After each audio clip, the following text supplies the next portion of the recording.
Jamais imaginei que escutaria a comemoração da minha própria morte. Nem nos meus piores pesadelos eu teria acreditado que o som que me receberia ao chegar em casa, com as pernas ainda tremendo por ter sobrevivido a um avião destroçado, seria o estouro de uma rolha de champanhe, risadas estridentes e a voz do meu filho gritando: "Traz o champanhe, o avião da mamãe caiu, a herança agora é nossa." Senti que a alma se partiu em duas dentro de mim. Eu, que tinha dado a vida por ele, estava escutando como festejava o fato de eu não respirar mais. Fiquei paralisada diante da porta principal, com a roupa ainda manchada de terra e fumaça do acidente. Nem sequer tinha passado por um hospital. Mal consegui caminhar até um táxi depois de me arrastar entre os destroços. Enquanto apoiava minha mão na madeira da porta, tremi como nunca. Pensei que talvez tivesse escutado errado, que talvez fosse um mal-entendido, que meu filho não poderia estar comemorando minha morte. Mas então ouvi a risada da minha nora, uma risada que eu reconheceria em qualquer vida. Vamos brindar pela liberdade, finalmente. E logo em seguida, o som seco de taças batendo. Esse som terminou de quebrar algo dentro de mim. Contive a respiração. Colei nas costas na parede invisível atrás da porta. Um murmúrio mais grave chamou minha atenção. O do meu cunhado, irmão do meu falecido marido. Nunca pensei que fosse acontecer assim, mas olha, melhor agora do que depois. Meus dedos se fecharam em um punho tão forte que senti minhas unhas cravarem na pele. Meu filho, minha nora, meu cunhado, 3 pessoas que eu tinha ajudado durante anos, comemorando que eu tinha deixado de existir. Apertei os dentes enquanto uma pontada de dor atravessava meu peito. Que tipo de monstro eu tinha criado? Que tipo de serpente eu tinha alimentado durante tanto tempo? Meu filho tinha sido uma criança doce, sensível, ou pelo menos foi isso que eu acreditei. Algo nele se torceu, algo nele apodreceu. Talvez por minha culpa, ou talvez pela gente com quem ele se cercou. Mas nada justificava isso. Dei um pequeno passo para trás, ainda sem entrar. Quis escutar mais. Minha nora perguntou: "Quando vamos poder começar a dividir tudo?" Meu filho respondeu com um tom impaciente: "Amanhã mesmo já liguei para um advogado. Se o corpo nunca aparecer, melhor ainda para nós." Se eu tivesse alguma dúvida, desapareceu naquele segundo. Não era choque, não era nervosismo. Eram planos. Planos deliberados. O ar ficou denso. Senti que minhas pernas não me sustentavam, mas me obriguei a permanecer firme. Não podia entrar ainda. Não assim. Tinha que escutar tudo o que pudesse. Tinha que saber até onde ia a podridão. Outro homem, com a voz pastosa de álcool, disse: "Eu te falei para insistir que sua mãe pegasse aquele voo. Era questão de tempo." O mundo parou para mim. Meu coração deu um salto tão brusco que perdi o ar. Meu filho tinha insistido para eu pegar aquele voo de propósito. Lembrei da insistência dele. Lembrei de como me empurrou para viajar sozinha, dizendo que me faria bem espairecer. Lembrei da sensação estranha que tive quando me despedi antes de entrar no aeroporto. Lembrei do abraço frio, do desinteresse, da pressa. As peças se encaixaram de uma vez. Bem demais, tarde demais. Quis vomitar. Apoiei-me na parede para não cair. Meu cunhado acrescentou: "Eu tinha minhas dúvidas, mas admito que saiu melhor do que o esperado." Meu filho riu. Riu. "Ah, por favor, se ela já não conseguia viver sozinha, ia nos deixar problemas, não herança." Teria morrido de tristeza se o destino não tivesse me dado a oportunidade de escutar com meus próprios ouvidos. Limpei o rosto com a manga suja. Minha respiração ficou mais lenta, mais controlada. Minha dor começou a se transformar, não em medo, não em tristeza, em algo que eu nunca tinha sentido em relação ao meu próprio sangue. Raiva. Uma raiva tão profunda que fez minhas costas pararem de se curvar, que fez minhas pernas pararem de tremer, que fez minha alma parar de suplicar carinho onde só havia vazio. Endireitei-me, respirei fundo e abri a porta. Não a empurrei com força. Abri devagar, deliberadamente, como se quisesse dar a eles a oportunidade de sentir o pânico crescer segundo a segundo. A música parou de uma vez. As risadas morreram em suas gargantas. Seus olhos, meus próprios familiares, se arregalaram como se tivessem visto um fantasma. Minha nora deixou cair a taça, que se espatifou no chão. Meu cunhado recuou como se tivesse visto uma aparição. E meu filho, empalideceu até parecer feito de gesso. "Mãe!" balbuciou. "Não, não é possível!" Os três começaram a gritar. Gritos de horror, de incredulidade, de culpa, de terror. Eu dei um único passo para dentro da casa. Só um. O suficiente para que entendessem que eu não tinha morrido. O suficiente para congelar o sangue deles. E com a voz mais calma que jamais usei, eu disse: "Tranquilos, ainda não vim buscar nada. Só vim escutar." Mas antes de continuar, verifique se você já está inscrito no canal e conte nos comentários de qual cidade ou país você está assistindo. Adoramos saber até onde nossas histórias chegam.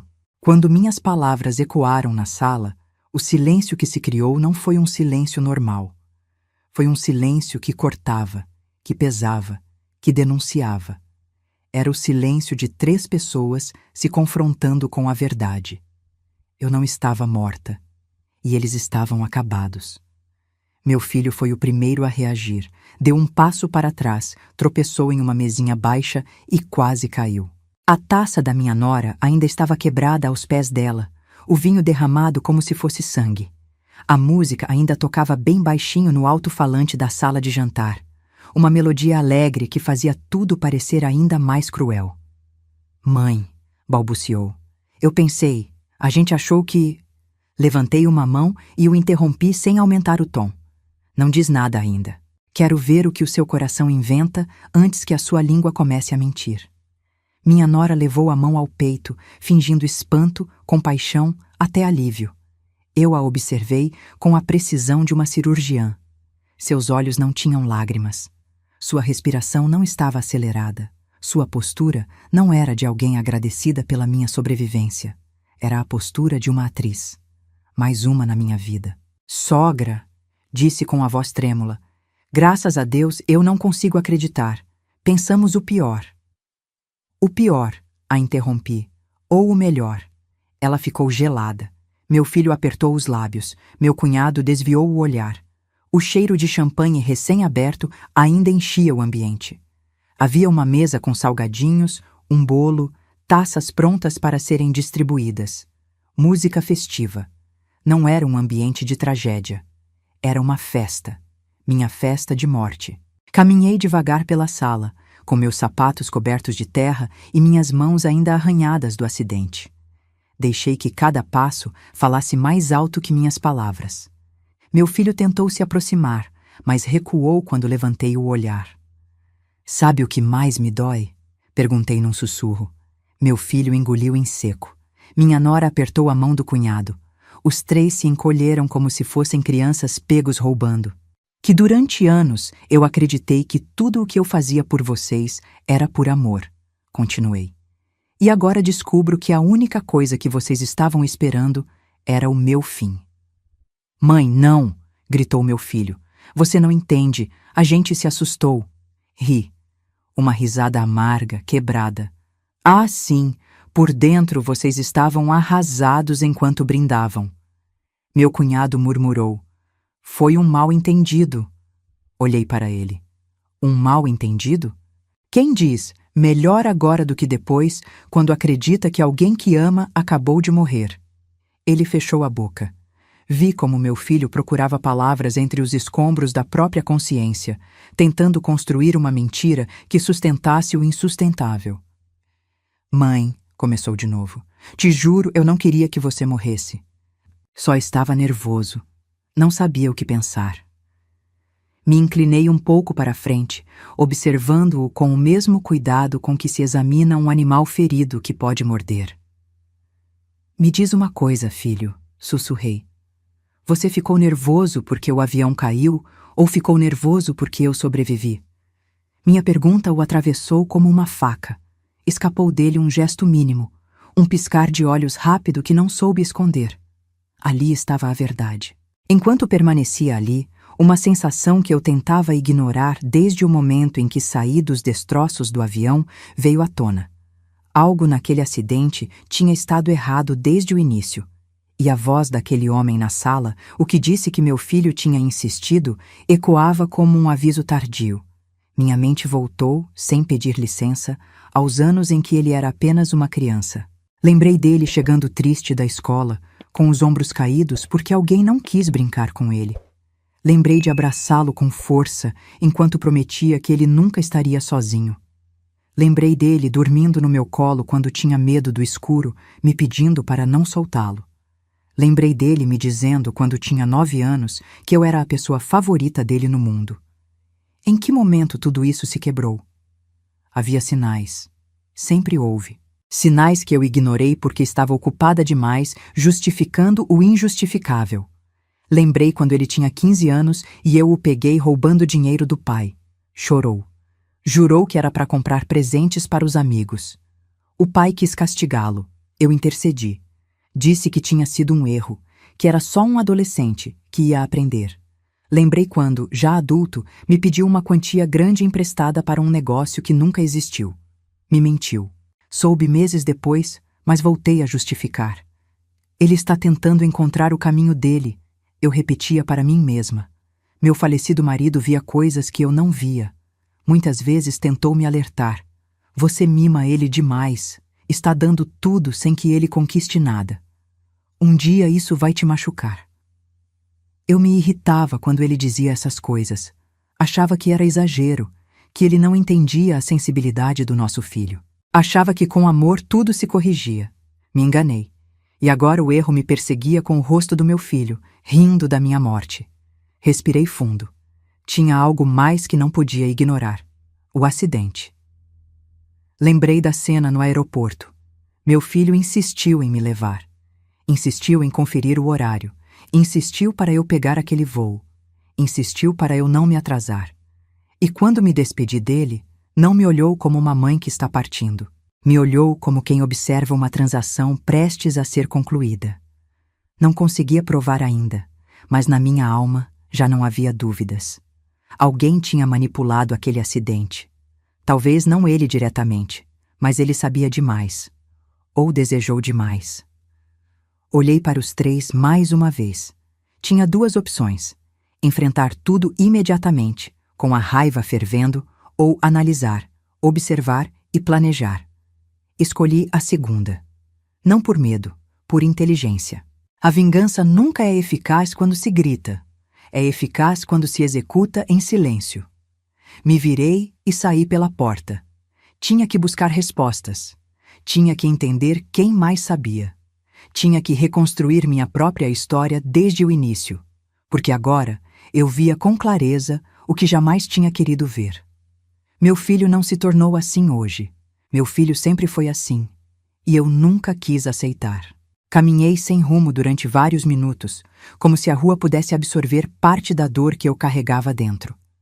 Mas quanto mais avançava, mais clara ficava uma sensação que eu tentava ignorar desde o momento em que saí dos destroços do avião. Algo naquele acidente tinha estado errado desde o início. Decidi ir ao aeroporto. Não sabia exatamente o que procurava, mas sabia que se voltasse para casa sem respostas, poderia perder o controle e enfrentar meu filho antes da hora, sem provas, sem plano. Peguei um táxi. O motorista me olhou pelo retrovisor com certa compaixão. Minha roupa ainda tinha manchas de terra e fumaça. Eu devia parecer uma aparição. Tem certeza, senhora? Já está tarde. Preciso estar lá, respondi sem explicar mais. O aeroporto de Viracopos à noite tinha uma calma inquietante, como se não quisesse lembrar do caos do dia anterior.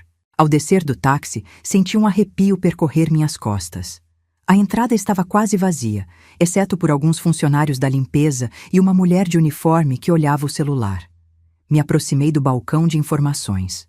O homem atrás do balcão levantou o olhar, surpreso. Senhora, precisa de ajuda? Havia algo no olhar dele que me inquietou. Talvez tenha reconhecido o voo pela minha roupa. Talvez tenha reconhecido a tristeza. Eu estava no voo 782, o que ia para Recife, disse em voz baixa. O homem ficou parado. Depois assentiu devagar, com uma mistura de respeito e horror. A senhora sobreviveu. Sim, respondi. E preciso falar com alguém que esteve aqui ontem. Alguém que lembre quem me registrou, quem estava no portão de embarque, qualquer coisa. Ele discou um número interno. Pediu que eu esperasse. Depois de alguns minutos, apareceu uma mulher com colete da companhia aérea, rosto gentil, mas cansado. Sou Vanessa, disse. Trabalho no portão de embarque. Como posso ajudá-la? Segui até uma sala vazia com ela. Ao fechar a porta, ela se sentou na minha frente. Senhora, não quero fazê-la reviver nada doloroso, mas a senhora foi uma das últimas pessoas a embarcar naquele voo. Eu estava lá. Meu coração disparou. Lembra de algo estranho? Perguntei. Ela franziu a testa, como se estivesse escolhendo as palavras com cuidado. Na verdade, sim. Senti o ar ficar mais denso. Diga tudo, por favor. Vanessa respirou fundo. Primeiro, a senhora parecia apressada, como se tivesse mudado de ideia no último minuto. Meu filho insistiu para eu viajar, murmurei. Ela assentiu sem entender direito. Mas o que me chamou a atenção foi outra coisa. Meu corpo ficou tenso. O quê? Teve um homem que perguntou se a senhora já tinha embarcado. Um homem, repeti. Como era? Uns 50 anos, terno escuro, não parecia passageiro, tinha um tom de voz muito urgente. E quando eu disse que a senhora estava prestes a entrar, ele se afastou falando no telefone. Escutou alguma coisa? Só 2 palavras. Tá feito. Meu estômago se fechou como um punho. Tá feito. A mesma frase que eu tinha escutado dentro da minha casa.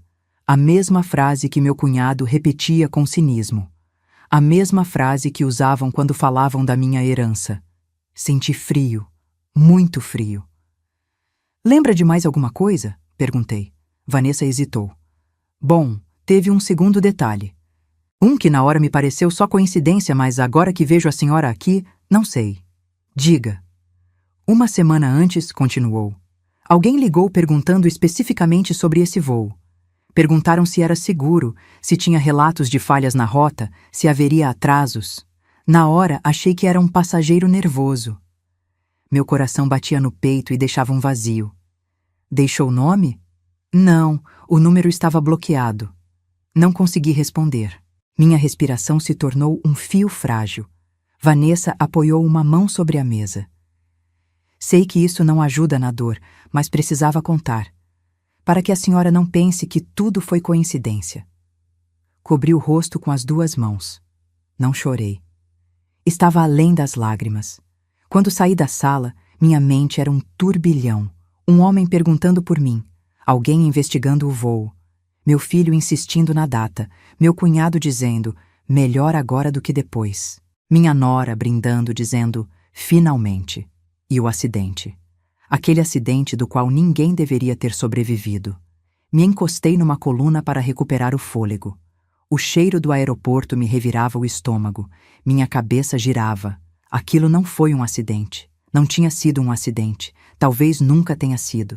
E então, como se o destino quisesse cravar a última peça do quebra-cabeça, escutei meu nome. Marlene? Virei bruscamente. Uma mulher baixinha, com uma bengala e o rosto marcado por cicatrizes leves, me observava como se tivesse visto um fantasma. A senhora estava naquele voo? Perguntou. Meu coração bateu com força. Sim, ela engoliu em seco. Eu também. Abafei um grito. Era outra sobrevivente. Preciso falar com a senhora, acrescentou tremendo. Não foi coincidência aquele avião cair, e a senhora precisa saber o que eu vi antes de decolarmos. O mundo parou. O que viu? Ela olhou ao redor nervosa. Uma conversa. Um homem falando no telefone. Repetiu o seu nome. Disse que estava tudo pronto para que a senhora não voltasse. Minha pele se arrepiou completamente. Consegue descrever esse homem? A mulher respirou fundo. Posso fazer melhor. Enfiou a mão na bolsa e tirou um pequeno caderno. Posso desenhar. Trabalho com retratos. Sentou-se num banco. Começou a traçar linhas rápidas, precisas, seguras. Quando virou o caderno para mim, senti que o coração parou. Reconhece? Perguntou. Reconhecia. Meu Deus! Como reconhecia? Era alguém que tinha estado na minha casa centenas de vezes. Alguém que eu tinha alimentado, ajudado, escutado. Alguém de quem eu jamais teria suspeitado. Era meu cunhado. E com aquela imagem diante de mim, entendi que não só tinham me traído, tinham tentado me matar. Voltei para casa caminhando como se minhas pernas já não fossem minhas. O desenho do rosto do meu cunhado ainda queimava nas minhas mãos. Eu o via toda vez que piscava. Ele. Ele tinha estado no aeroporto. Ele tinha perguntado por mim. Ele tinha dito, tá feito. Ele, meu cunhado. O irmão do homem que eu amei. O tio do meu filho. A pessoa que por anos comeu na minha mesa, bebeu meu café, riu na minha sala. Tinha sido uma peça-chave para que eu não voltasse viva. E se meu cunhado esteve lá, se ele moveu peças, se ele falou ao telefone, então ele não estava agindo sozinho. Necessariamente alguém mais conhecia o plano. Alguém que se beneficiava. Alguém que comemorou de imediato. Meu filho. Ao chegar em casa, não entrei pela porta da frente. Não queria que soubessem que eu tinha voltado. Rodeei a casa em silêncio, com o coração batendo contra as costelas, e me aproximei de uma janela entreaberta. Dali escutei as vozes que continuavam discutindo lá dentro. Eu te disse para não comemorar tão cedo, gritou meu filho, a voz quebrada como se o medo começasse a devorá-lo. E o que você queria que eu fizesse? Respondeu meu cunhado. Você mesmo disse que era impossível alguém sair vivo daquele acidente. Meu coração estremeceu. Ele tinha dito a palavra-chave. Impossível. Você não devia ter pressionado ela para viajar, insistiu meu cunhado. Isso foi evidente demais. Você foi o que falou com aquele homem do aeroporto, rebateu meu filho. Minha respiração parou por um segundo. Havia outro homem envolvido. Havia alguém mais. Minha nora entrou na conversa. E agora? O que a gente vai fazer? Se ela está viva, a gente perde tudo, não só a herança. Vão investigar a gente. Meu filho gritou desesperado. Fica quieta, não fala isso. Foi então que senti algo subindo pela minha garganta, uma mistura de dor, raiva e clareza. Também não foi ideia só do cunhado, nem ideia só do meu filho. A ideia tinha sido dela, da minha nora. Alguém dentro de mim estava ardendo. Já não era medo. Era um fogo mais frio. Justiça. Me afastei devagar da janela antes que me vissem.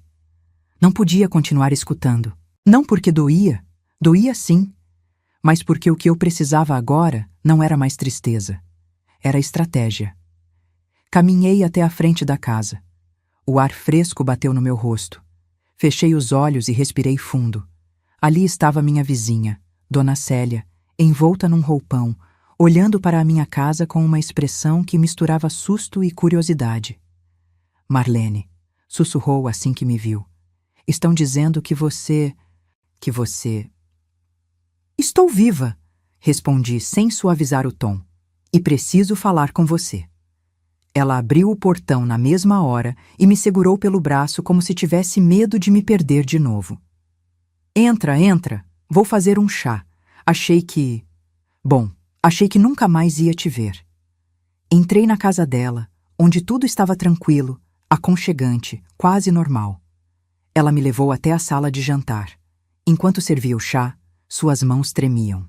Marlene, tem uma coisa que preciso te contar.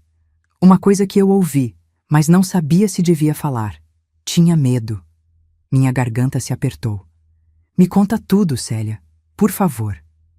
Ela se sentou na minha frente, respirou fundo e baixou o olhar. Faz umas 2 semanas, sua nora veio falar comigo. Senti que o coração parava de novo. Me disse, continuou Dona Célia, que estava preocupada com seu estado mental, que você estava esquecendo coisas, agindo de forma estranha, que talvez precisasse de ajuda ou até um tutor legal. Interdição. O mundo girou ao meu redor. Queriam me declarar incapaz. Dona Célia assentiu. Me pediu que se eu visse algo estranho em você, eu denunciasse. Até me ofereceu dinheiro. Dona Célia desviou o olhar, envergonhada. Claro que não aceitei, mas agora entendo por quê. Meu coração batia com violência. Tentaram me matar. Mas antes, tentaram me tirar a liberdade, o nome, o patrimônio. Dona Célia suspirou. E isso não é tudo. Um arrepio percorreu minhas costas. Seu filho estava com ela. E ele disse uma coisa horrível. Disse: se não der certo a parte legal, vai dar certo a parte da viagem. Eu não entendi naquele momento, mas agora... Ela tapou a boca. Agora eu entendo tudo. A sala se fechou sobre mim. Meu filho, meu próprio filho, tinha falado de 2 planos, 2 caminhos para se livrar de mim. Era mais profundo do que eu pensava, mais retorcido, mais sombrio. Minha visão embaçou por um instante. Dona Célia segurou minhas mãos. Marlene, escuta. Eu sei que isso é demais, mas você tem que agir. Se eles desconfiarem que você sabe, podem tentar algo pior. Não hesitei. Não vão tentar, respondi com uma segurança que não sentia há anos. Não vão ter a chance. Me levantei. Dona Célia me olhou com medo. O que você vai fazer? O que eu nunca fiz na vida, respondi. Me proteger da minha própria família. Respirei devagar. Célia, preciso dos nomes de todas as pessoas que você ouviu conversando com eles. Preciso de datas, comentários, qualquer coisa. Preciso de testemunhas. Preciso de provas. Ela assentiu sem hesitar. O que você precisar, Marlene? Eu te ajudo. Enquanto ela me dava uma pasta com anotações antigas, coisas que tinha registrado sem saber que seriam vitais, entendi algo com mais clareza do que nunca. Os 3 tinham cavado a própria sepultura. Eu só precisava mostrar ao mundo onde estava a pá. Antes de sair, peguei meu telefone e marquei um número. Era uma pessoa que eu não via há anos, mas cujo profissionalismo eu nunca tinha esquecido. Lúcia Monteiro, advogada criminalista. Ela tinha sido amiga próxima do meu falecido marido, mas nunca teve relação com meu filho, nem com minha nora. Se alguém podia lidar com essa situação sem medo, era ela. Atendeu no 3º toque. Marlene? Perguntou com incredulidade. É você? Soube do acidente. Você está... Estou viva, Lúcia, e preciso te ver. Você está bem? Não, respondi com frieza. Mas preciso que você me ajude a fazer com que quem fez isso também não esteja. Houve um silêncio, e depois... Me diz onde você está. Vou agora. Desliguei o telefone e respirei fundo. Olhei para minha casa, onde as luzes estavam acesas e as sombras se moviam de um lado para o outro. A primeira peça do dominó estava pronta para cair. Voltei para minha casa com a pasta de Dona Célia bem apertada contra o peito, como se fosse um escudo invisível. Mas não era um escudo, era uma arma. Uma que eles mesmos tinham me entregado sem saber, com cada comentário imprudente, cada mentira, cada plano falado alto demais. O caminho até minha porta pareceu diferente. Antes era a casa onde vivia a família que eu achava que tinha. Agora era o cenário de um crime. Não a minha morte. Essa não conseguiram. Mas o crime mais profundo. O de terem me apagado dos corações deles muito antes de tentarem me apagar da vida. Não entrei de imediato. Fiquei alguns segundos diante da porta, escutando. Todos discutiam lá dentro. Suas vozes chegavam abafadas, mas dava para ouvir palavras claras como problema, arruinar, polícia, plano. Escutá-los entrando em pânico era apenas um pequeno consolo, mas não era suficiente. Não ainda. Lúcia chegou poucos minutos depois. Elegante, segura, preparada. Está pronta? Perguntou em voz baixa. Estou, respondi. Vamos acabar com isso. Entrei. Os 3 ficaram congelados quando me viram aparecer na sala, com Lúcia logo atrás. Meu filho pareceu mais pálido do que antes. Minha nora estava descomposta, e meu cunhado se encolheu no sofá como se pudesse desaparecer. Quem é essa? Perguntou meu filho com a voz falhando. Sou a advogada da sua mãe, respondeu Lúcia, deixando a bolsa sobre a mesa do centro. e vim escutar quem quer falar primeiro. Minha nora deu um passo para trás. A gente não tem nada para falar.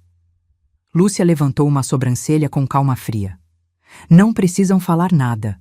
Vocês já disseram o suficiente. Tirei a pasta e coloquei sobre a mesa.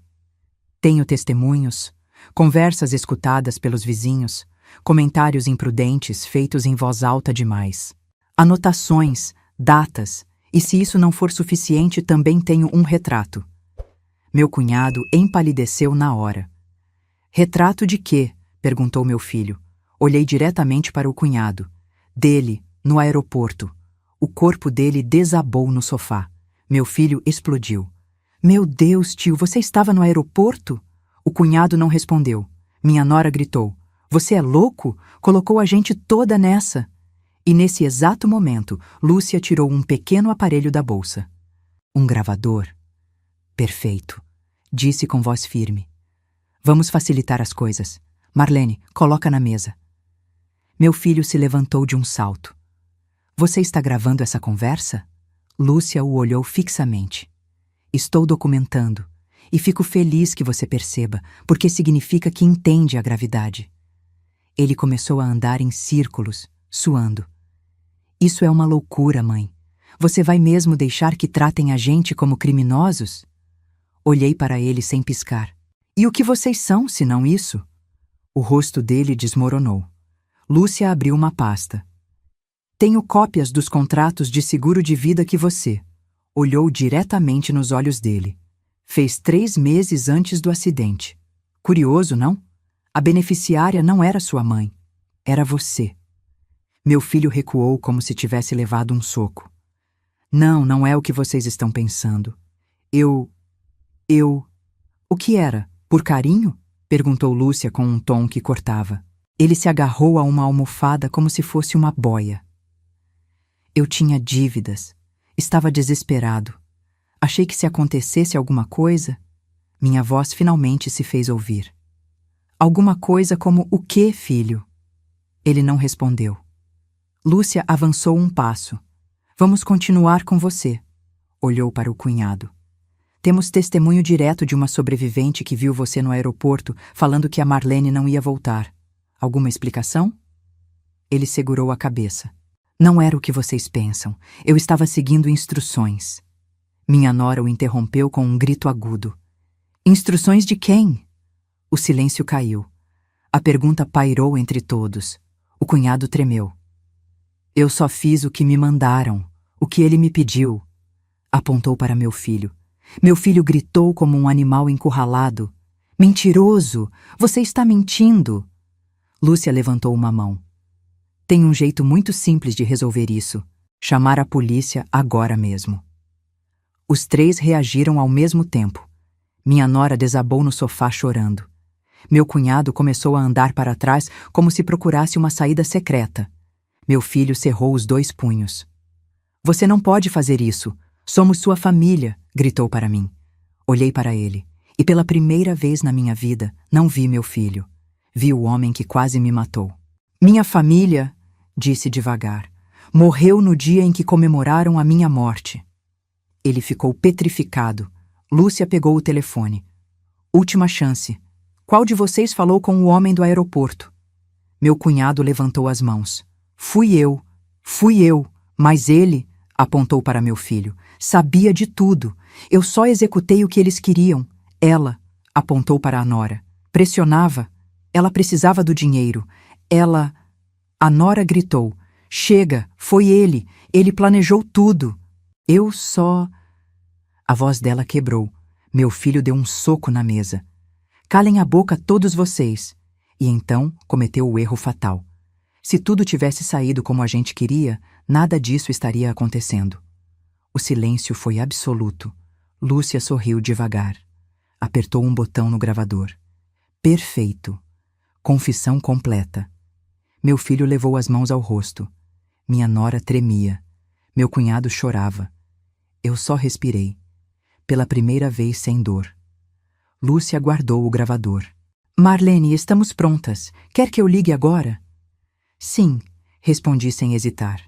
Está na hora de acabar com isso. Lúcia discou um número. Delegado Ribeiro, temos um caso de tentativa de homicídio premeditado. 3 envolvidos, confissão gravada, endereço. Meu filho correu até mim e agarrou meu braço. Mãe, por favor, não faz isso. Retirei meu braço com calma. Filho. Ele levantou o olhar cheio de lágrimas falsas. Eu sobrevivi. Agora é a vez de vocês sobreviverem à verdade. Nesse instante, sirenes soaram ao longe. A queda já não podia ser interrompida. As sirenes se aproximavam cada vez mais, misturando-se ao som do vento que batia nas janelas abertas. Tudo parecia parado, como se o tempo tivesse decidido observar o que estava prestes a acontecer. Dentro da sala, meu filho estava paralisado, respirando com dificuldade, o rosto completamente desfigurado. Minha nora mal conseguia se manter de pé, e meu cunhado não parava de olhar para a porta como um animal encurralado que procura uma saída que já não existe. Lúcia conferiu o gravador pela última vez, verificando se o áudio tinha ficado completo. Depois, fechou a bolsa com a calma de quem já ganhou uma batalha antes de ela começar. Eu me sentei na cadeira ao lado da mesa. Estava exausta, mas estável. Mais estável que eles. Porque a verdade era que eu já tinha chorado tudo o que tinha para chorar. Agora, só restava justiça. As sirenes pararam na frente da casa. Ouviu-se o som de portas de carros abrindo, passos firmes, vozes de policiais. Meu filho levou as mãos à cabeça, desesperado. Mãe, eu te imploro, por favor, não deixa isso acontecer, sussurrou com a voz quebrada, como se só agora entendesse que a vida não se controla como um jogo. Eu o observei. Não havia ódio em mim, não por ele. Havia algo mais difícil, mais dilacerante, decepção. Uma decepção tão grande que tinha esvaziado um espaço inteiro dentro do meu peito. Não posso mais te proteger, filho, respondi em voz baixa, mas firme. Você me tratou como inimiga, comemorou minha morte e depois tentou apagá-la para sempre. O que você queria que eu fizesse? Ele negou com a cabeça várias vezes, como se pudesse desfazer o que aconteceu. Eu não queria que você morresse. Não queria isso. Era só pressão, era só medo. Eu estava desesperado. Lúcia interveio com dureza. Desespero não justifica seguros fraudulentos, ligações ao aeroporto, nem planejar a morte de uma pessoa. Os policiais bateram na porta. Lúcia abriu sem esperar. Entraram 4 agentes. Um deles, de uniforme impecável e olhar firme, o delegado Ribeiro, se aproximou de mim primeiro. Senhora Marlene Figueiredo, disse com um gesto respeitoso. Fomos informados de que a senhora sobreviveu ao acidente e que há uma denúncia de tentativa de homicídio. Está em condições de confirmar o que aconteceu? Assenti com calma. Sim, delegado. Tenho provas, gravações, testemunhas e a confissão completa dos envolvidos. Os policiais se viraram para os 3 acusados. Meu filho deu um passo para trás. Não, eu não fiz nada. Isso tudo é um mal-entendido. O delegado Ribeiro se manteve neutro. Temos uma gravação em que o senhor declara explicitamente que se tudo tivesse saído como queriam, nada disso estaria acontecendo. Meu filho apertou os punhos. Isso não significa que eu... Mas a voz falhou. Os policiais cercaram os 3. Minha nora começou a chorar mais alto, suplicando: Por favor, não podem fazer isso comigo. Eu não tinha intenção de matar ninguém. O policial respondeu com firmeza. A senhora estava comemorando a morte de uma pessoa e há provas da sua participação no planejamento. Isso é cumplicidade. Meu cunhado tentou fugir pela porta lateral, mas 2 policiais o interceptaram em segundos. Seguraram seus braços e ele começou a gritar. Eu não quero ser preso, não quero, foram eles. Eu só seguia ordens. Lúcia o olhou com ironia. Coitado, ninguém te avisou que seguir ordens também é crime? Meu filho se voltou para mim uma última vez, desesperado. Mãe, por favor, eu sou seu filho, sou seu sangue. Você não pode fazer isso. Senti uma dor profunda no peito, uma dor velha, de anos. Mas também soube que soltá-la era a única forma de viver. Você fez isso primeiro comigo, respondi. Eu só escolhi sobreviver. Os policiais começaram a algemá-los. Minha nora gritava, meu cunhado chorava. E meu filho não dizia nada. Só me olhava com uma mistura de raiva, medo e vergonha. Quando o levaram para fora da casa, eu não me mexi. Não era triunfo, não era vingança, era justiça. A justiça que eles mesmos me obrigaram a buscar. Os dias seguintes foram uma mistura esmagadora de trâmites, perguntas, investigações e manchetes. Meu nome saiu nos jornais. A história da mulher que sobreviveu a um acidente de avião e descobriu que a própria família comemorava sua morte viralizou. Alguns se escandalizavam, outros choravam. Alguns me mandavam mensagens de apoio. Outros queriam entrevistas. Recusei todas. Não queria fama, só queria paz. Os 3 foram acusados formalmente. Homicídio premeditado em grau de tentativa, fraude de seguro, associação criminosa, obstrução da justiça. A investigação da Polícia Federal descobriu que meu cunhado tinha pagado um mecânico do aeroporto para sabotar o sistema hidráulico da aeronave. O mecânico foi preso em Goiânia 2 semanas depois e confessou tudo em troca de redução de pena. Lúcia cuidou de tudo sem falhas. Era implacável. Durante os depoimentos, meu filho tentou culpar o cunhado. A nora tentou culpar meu filho. E o cunhado tentou culpar todos. A mulher que sobreviveu comigo ao acidente, aquela que desenhou o retrato do meu cunhado no aeroporto, testemunhou com firmeza. Seu depoimento foi devastador. Mas a gravação, aquele gravador que Lúcia ligou no momento exato, foi a sentença deles. O Ministério Público ficou impressionado com a clareza das provas. No final, aceitaram um acordo. Meu cunhado, 12 anos de reclusão. Minha nora, 6 anos por cumplicidade, fraude e acobertamento. Meu filho, 18 anos. O que mais tinha a perder? O que mais fez para ganhar dinheiro com minha morte? O que mais sabia? O que mais mentiu? O que mais comemorou? Quando soube, não chorei. Fiquei em silêncio olhando o papel da sentença. Era estranho. Muito estranho. Era meu filho. Mas, ao mesmo tempo, não era mais. Havia uma dor profunda, sim, mas também uma libertação. Uma libertação lenta, dura e necessária. 3 semanas depois do julgamento, fui ao túmulo do meu marido.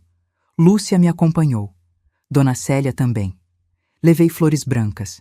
Me ajoelhei diante da lápide, toquei seu nome com os dedos, senti algo se mover dentro de mim. Algo velho, algo triste. Me perdoa, sussurrei. Você tinha razão.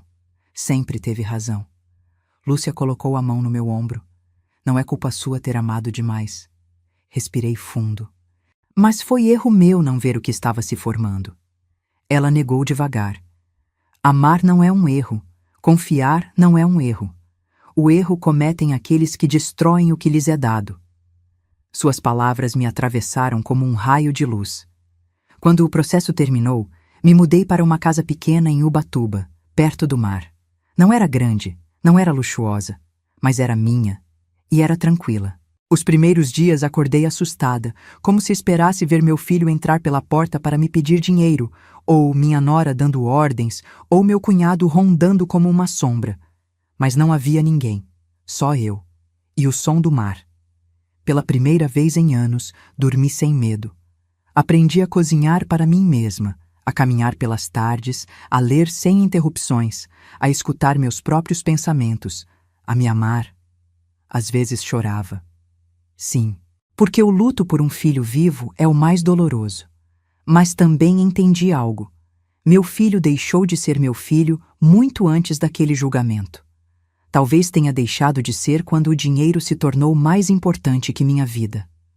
Ou quando permitiu que outros envenenassem o que eu tinha lhe dado. Ou quando simplesmente decidiu que eu era um obstáculo. Não sei. Não vou descobrir jamais. A única coisa que sei é que sobrevivi. Sobrevivi ao acidente. Sobrevivi à traição. Sobrevivi à dor. E sobrevivi à verdade. Um dia, enquanto caminhava pela beira da praia, parei para olhar o oceano. O vento mexeu meu cabelo. A água acariciou meus pés. O céu estava aberto. Fechei os olhos, respirei fundo e disse em voz baixa: Obrigada por me dar uma segunda vida. Porque era isso que eu tinha agora. Uma vida nova. Uma vida que eles não conseguiram me tirar. Uma vida que agora pertencia só a mim. E enquanto o sol se punha no horizonte, entendi algo mais. Não foi apenas justiça, foi renascimento. Se você gostou dessa história, responda nos comentários. No meu lugar, o que você faria? E não se esqueça de assistir ao próximo vídeo que aparecerá na sua tela. Ele tem uma reviravolta surpreendente e emocionante que vai te prender do começo ao fim.